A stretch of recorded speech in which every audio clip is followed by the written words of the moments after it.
Guys, musta kayo? Guys, ngayong araw na to, gusto ko ipakita sa inyo yung mga past na nagawa kong war art. Yung ano ko, yung war sculpture.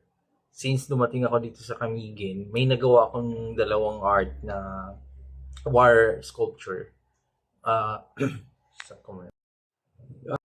yung nagawa kong sculpture, yung warp sculpture, ano yun, order sa akin yun, order sa akin, dalawa siya, for, decoration. So, masaya naman ako. Kaso lang, hindi ko na-vlog yung proseso ko sa paggawa. Although, sa mga old videos ko, makikita nyo naman yung paraan ko paggawa ng mga wire sculpture ko. So, ito, ipapakita ko na lang yung isa na nagawa na, at itong pangalawa din naman,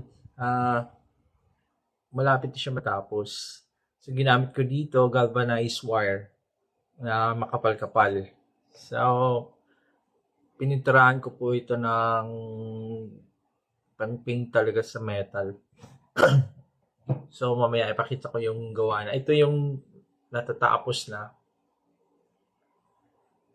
So, ito guys, ano to? Windswift style. So, malapit na siya matapos. Ayan guys. Ganda siya tingnan. So, yung galvanized ang ginamit ko, medyo makapal to. So, okay naman yung pag-twist ko dito, pero ang ganda rin siya. Wala nang pag mapinturaan na to guys. Ang ganda. Yan. So, yan guys, maganda siya. Ilagay ng pot ko. Yung isa ipapakita ko sa inyo. Nakuha na akong short video sa isa na nagawa ko. Yun naman ay on the rock style.